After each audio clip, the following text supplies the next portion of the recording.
ini mengadakan acara Maulid Nabi, puncak dari acara Maulid agar kita mengenal dan mengetahui keagungan Rasulullah. Kita ini agar mengetahui kesempurnaan Rasulullah. Tujuannya itu. Mengapa kita ini perlu mengetahui keagungan Rasulullah?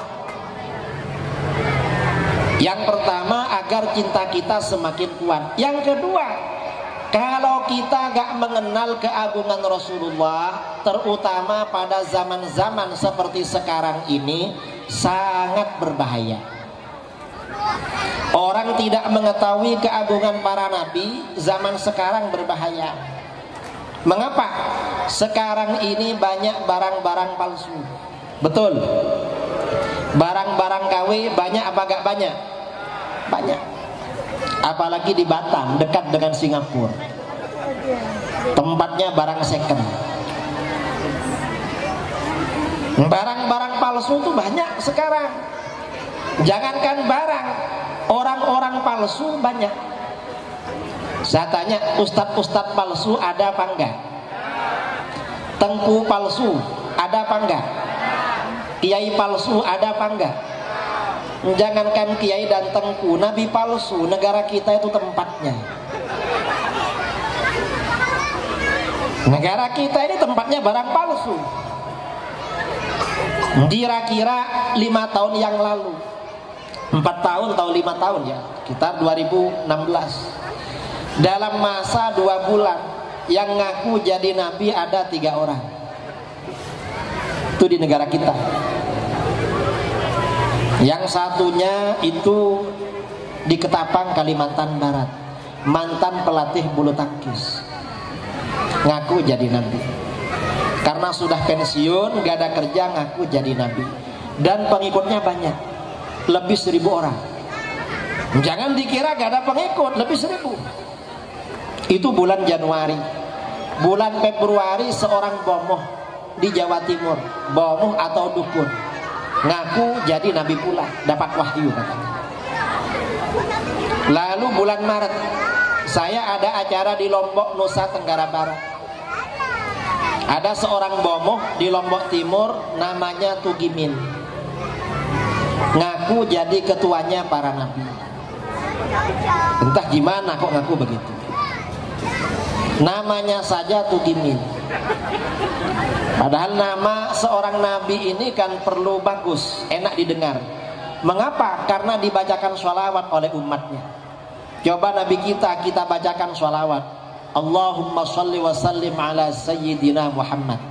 Senang dengarnya. Coba ganti Tugimin, sudah beda. Dan yang percaya ada. Mengapa percaya?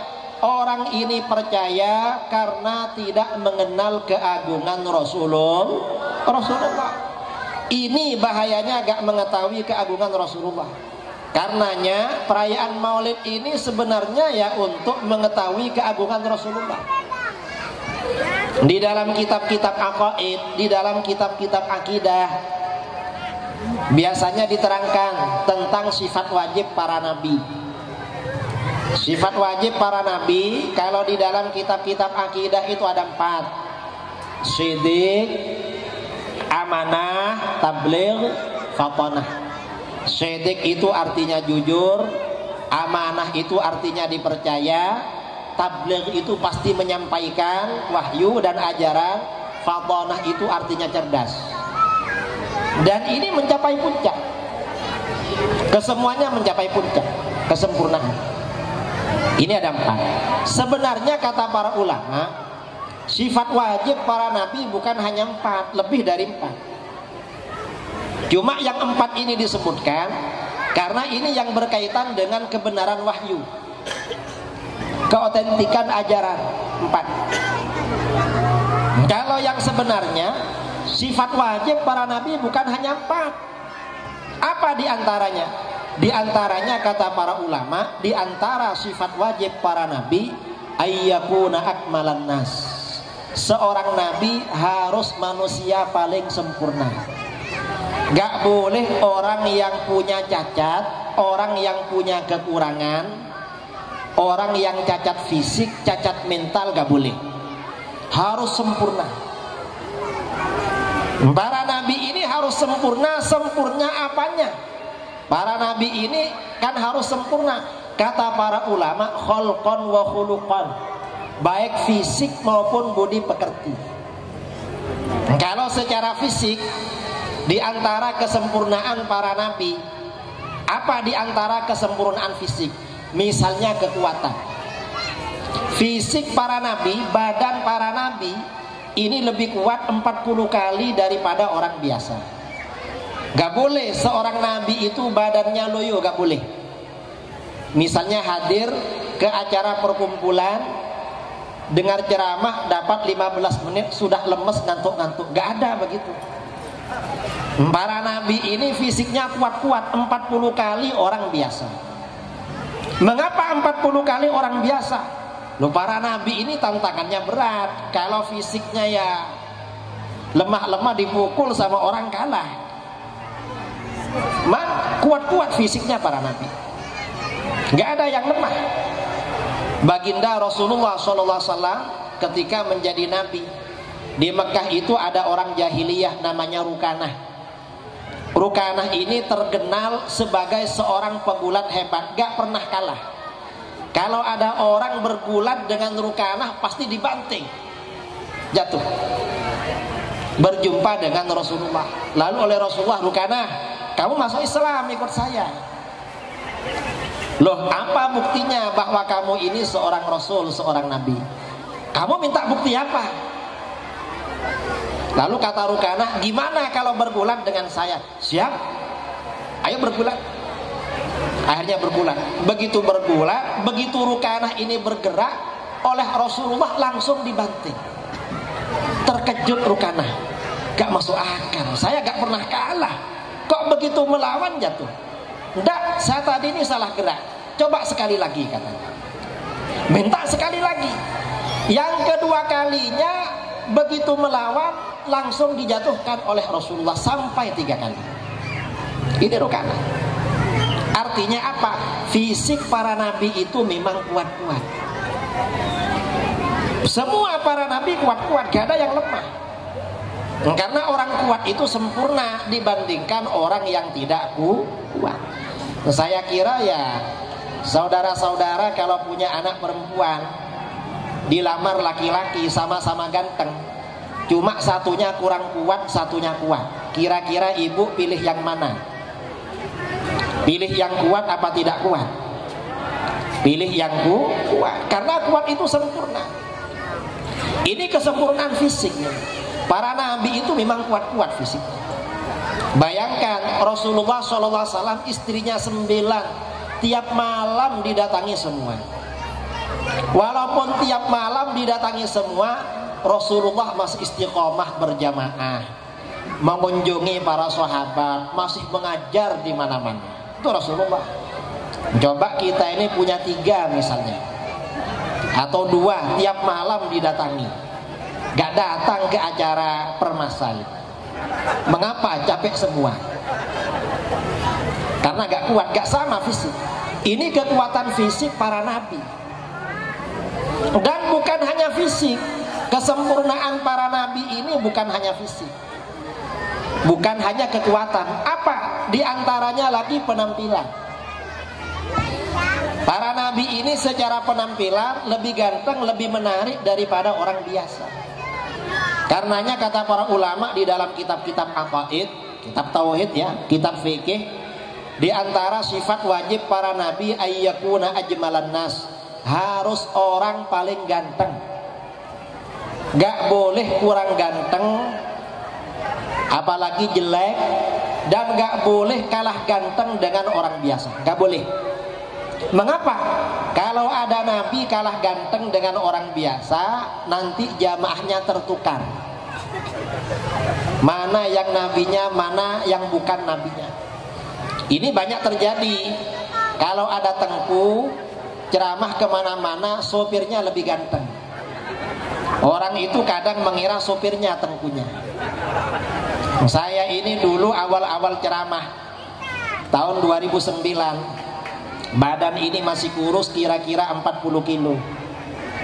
Waktu itu saya buat sopir undangan Isra Mi'raj di Bali. Sopir saya orangnya tinggi besar. Saya pakai baju putih, sopir ini pakai baju putih. Begitu sampai di depan masjid, jamaah nunggu semua. Saya keluar dari pintu sebelah kiri, sopir ini bareng dengan saya turunnya dari pintu setir sebelah kanan. Begitu turun, semua jamaah mencium tangan sopir. Saya waktu itu gak ada yang salaman. Begitu masuk ke tempat acara, saya duduk di depan, sopir di belakang. Jamaahnya tolah-toleh, mana Pak Kiai? Gak ada. Kiainya kecil. Kalau para nabi gak ada yang begitu, kalah ganteng gak ada. Karena memang sifat wajib para nabi harus paling ganteng. Harus paling ganteng. Karenanya di dalam hadis riwayat Imam At-Tirmidzi dari Anas bin Malik radhiyallahu an, Rasulullah sallallahu alaihi wasallam bersabda, "Ma ba'atsallahu nabiyyan illa hasanal wajhi hasanas saud." Allah tidak mengutus seorang nabi kecuali orang yang tampan wajahnya dan merdu suaranya. Para nabi ini mesti ganteng-ganteng, suaranya enak-enak, merdu. Wa kana nabiyyukum ahsanahum wajhan wa ahsanahum sautan. Dan nabi yang diutus pada kamu, nabi kita, adalah nabi yang paling tampan wajahnya, paling merdu suaranya. Ini para nabi, semuanya ganteng-ganteng, gak ada yang kurang ganteng. Ini sifat wajib para nabi. Coba kita lihat orang-orang yang ngaku jadi nabi, lihat wajahnya, wajahnya pas-pasan. Seandainya ada kontes gak dapat itu. Padahal para nabi ini pilihan, manusia pilihan. Ya kalau kayak gini yang dipilih apanya? Para nabi ini pilihan, bukan manusia biasa. Dan dipilih oleh Allah dalam segala aspek. Memang Allah yang menentukan. Karenanya seorang sahabat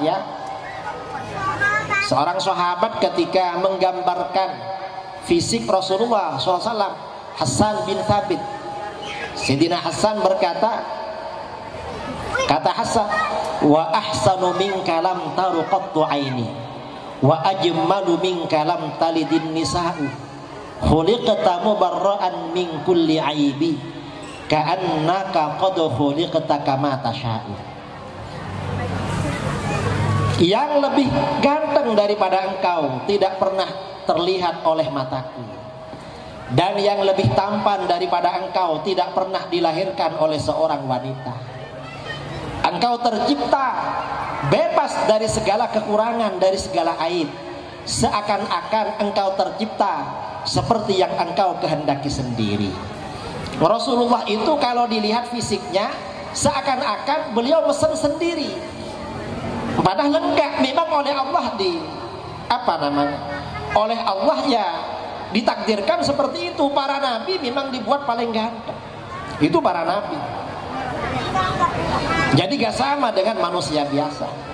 Dan memang fisik tiap orang itu takdir dari Allah. Gak bisa ada orang kalau fisiknya ingin ganteng seperti orang bule, waktu istrinya hamil di kamarnya suruh kasih foto orang-orang bule. Gak bisa begitu. Suruh bayangkan orang bule nanti anaknya putih-putih, gak ada begitu. Malah tambah hitam setelah keluar.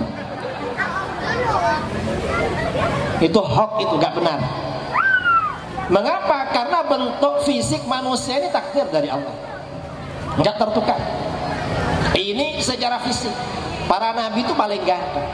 Karenanya di dalam kitab-kitab sirah nabawiyah, Rasulullah SAW apabila berdiri sendirian, Rasulullah itu kana raba'atan.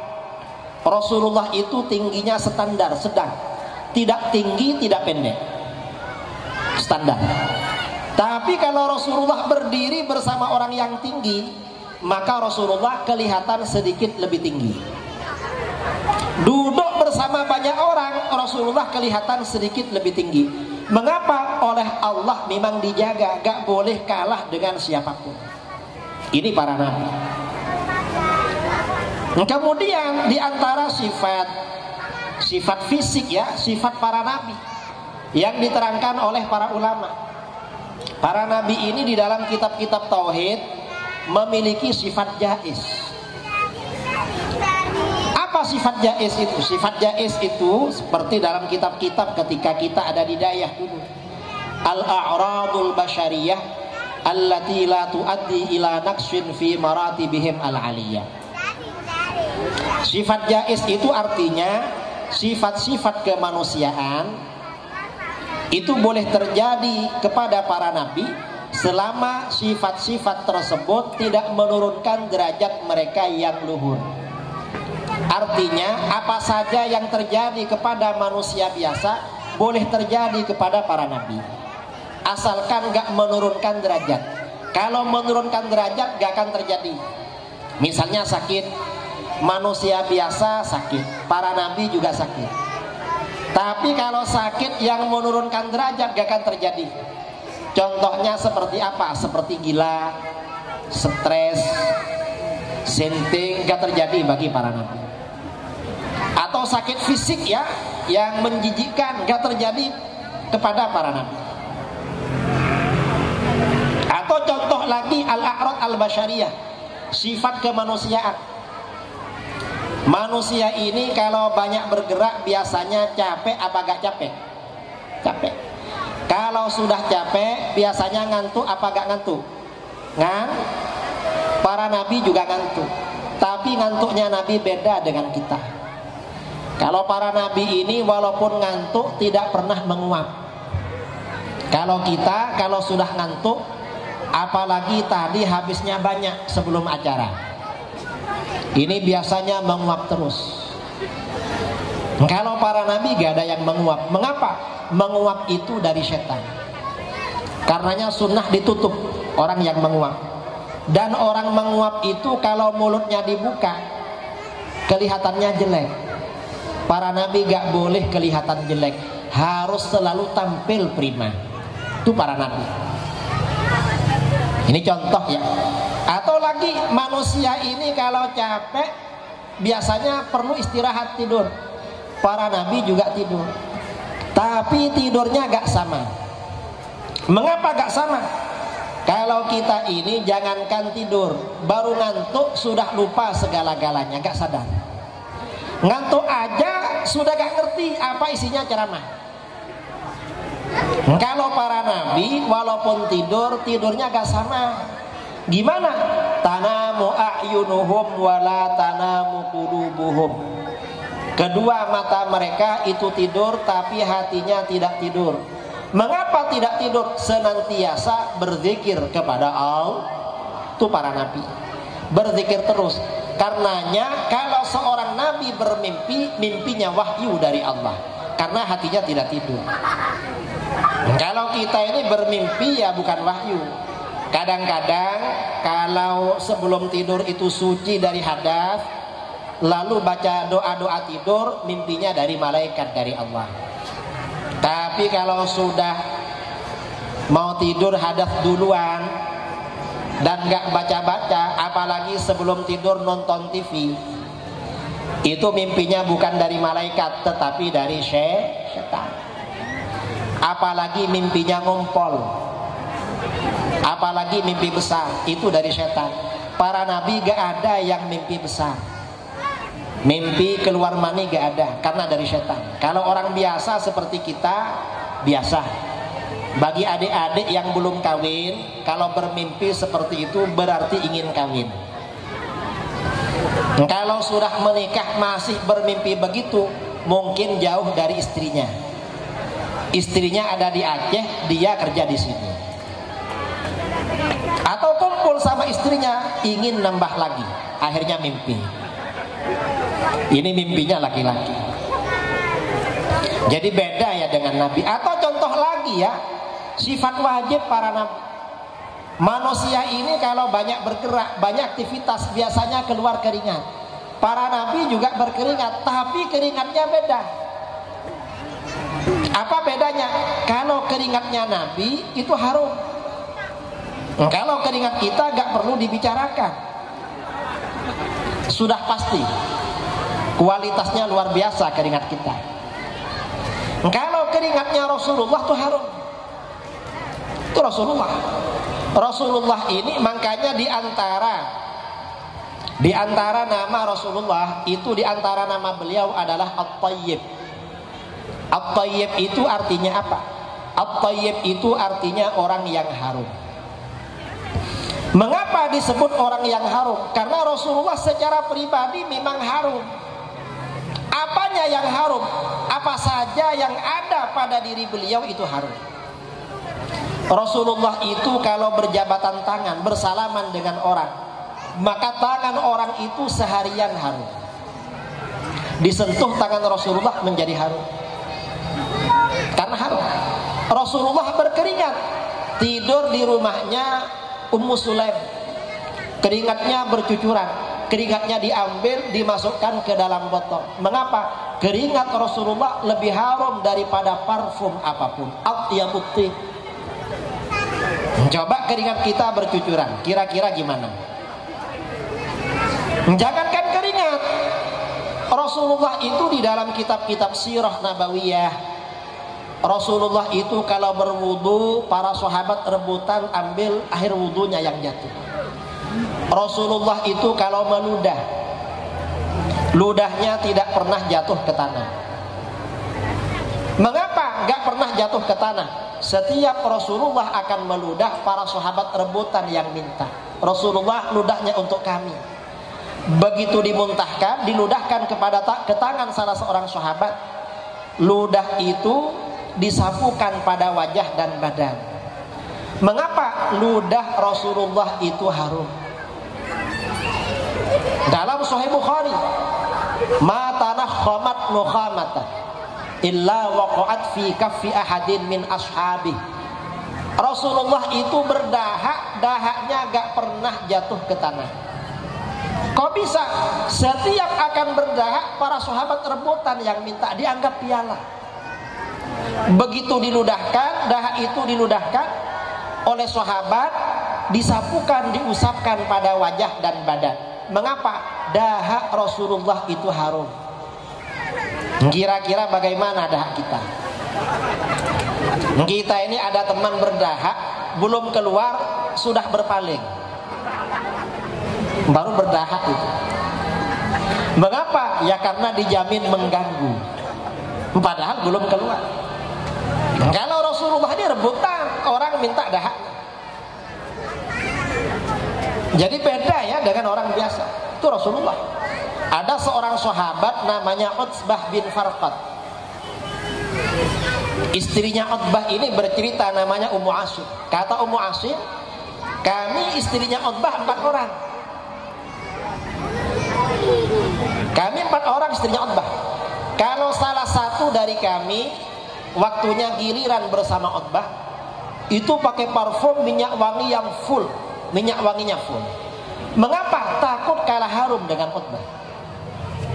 Utbah ini gak pernah pakai parfum, tapi lebih harum dari kami. Gak pernah pakai minyak wangi, tapi lebih harum. Dan kalau Utbah ini kumpul dengan kawan-kawannya, selalu paling harum. Ditanya oleh kawannya, kamu kenapa harum? Kamu gak pakai parfum. Apa jawaban Utbah? Utbah radhiyallahu anhu menjawab, akhadhani syara ala ahdin Nabi sallallahu alaihi wasallam. Saya pernah terkena biduran. Biduran itu gatal-gatal alergi. Kalau kita biasanya kena biduran, obatnya minum air kelapa muda. Saya kena biduran pada masa Rasulullah, seluruh badan gatal-gatalan.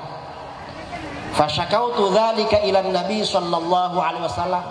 Lalu aku mengadu kepada Nabi sallallahu alaihi wasallam. Rasulullah, saya ini gatal seluruh badan, gak tahan Rasulullah. Gak tahan gimana ini? Lalu bagaimana? Fa'amarani an atajarrad. Lalu Rasulullah menyuruh aku melepas baju. Fajalastu baina yadayhi, aku duduk di hadapan beliau. Wa tajarradtu an thiyabi, aku buka baju-bajuku kecuali yang menutupi aurat. Setelah semua baju dibuka, Lalu Rasulullah meludahi kedua telapak tangannya, yang kanan dan yang kiri oleh Rasulullah diludahi. Setelah diludahi, lalu Rasulullah menyapukan kedua telapak tangan itu pada perut dan punggungku. Apa yang terjadi? Begitu disapu dengan ludah dan tangan Rasulullah itu, maka tidak hanya gatal-gatal itu menjadi hilang, tapi sejak saat itu kulitnya Utbah berubah menjadi harum, karena disapu dengan ludah Rasulullah. Bisa harum itu. Kalau kita gak bisa nyoba dengan ludah sendiri, gak bisa. Walaupun dia kiai atau sudah tengku, sudah abu, ludahnya diusapkan pada orang, gak bisa. Mengapa? Ini keistimewaan Rasulullah. Beda memang. Nah, ini diantara sifat wajib para nabi. Makanya di dalam Al-Quran dikatakan wa kullam faddalna 'alal 'alamin, dan masing-masing para nabi dan rasul kami jadikan lebih utama daripada semesta alam. Nabi dan rasul itu lebih utama daripada semesta alam. Maksudnya apa? Lebih sempurna daripada siapapun manusia di jagat raya ini. Sempurna apanya? Khalqan wa khuluqan, fisik dan budi pekertinya. Itu para nabi. Ini umat Islam harus tahu. Mengapa? Ya karena tadi banyak orang ngaku jadi nabi. Setelah kita tengok, kita lihat wajahnya gak ada yang ganteng. Coba cium ketiaknya, kira-kira bau apa? Karena ngaku jadi nabi. Karena para nabi ini sebelum mengeluarkan mukjizat secara fisik memang sudah mukjizat. Ketampanannya mukjizat, kekuatannya mukjizat, gak bisa dikalahkan. Itu belum mengeluarkan mukjizat. Nah, orang yang ngaku jadi nabi loh, gak perlu diminta mukjizat, memang sudah gak potongan fisiknya. Ini harus tahu. Kalau gak tahu, maka nanti akan mudah terpengaruh. Bahaya ini. Na'udzubillah min dzalik. Kemudian lagi yang juga perlu kita tahu tentang khasiat Maulid Nabi. Apa khasiat Maulid Nabi? Kata para ulama, Al-Imam Ibnul Jauzi mengatakan, orang yang menggelar Maulid dapat dua khasiat. Dapat dua manfaat. Apa? Yang pertama, al-amanu fi dzalikal 'am. Allah akan memberi keamanan pada tahun itu. Selama setahun oleh Allah akan diberi keamanan. Karenanya kita dengan acara Maulid ini, kita berharap kepada Allah, Allah menjaga keamanan kita selama setahun. Amin Allahumma. Allah menjaga keamanan keluarga kita, baik yang ada di sini maupun yang ada di kampung. Amin Allahumma. Allah menjaga keamanan bangsa kita. Amin Allahumma. Itu harapan. Itu khasiat yang kedua. Yang pertama, mengapa orang yang mengadakan maulid di antara khasiatnya oleh Allah diberi keamanan? Mengapa? Lahirnya Rasulullah menjadi penyebab kota Mekah aman. Padahal waktu itu maunya dihancurkan oleh tentara Abraha. 50 hari, dalam satu riwayat 50 hari, satu riwayat 2 bulan, riwayat lagi entah beberapa hari, ada beberapa versi.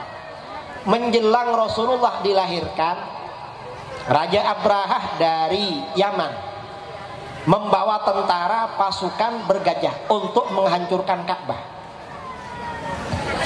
Mengapa akan menghancurkan Ka'bah Raja Abraha?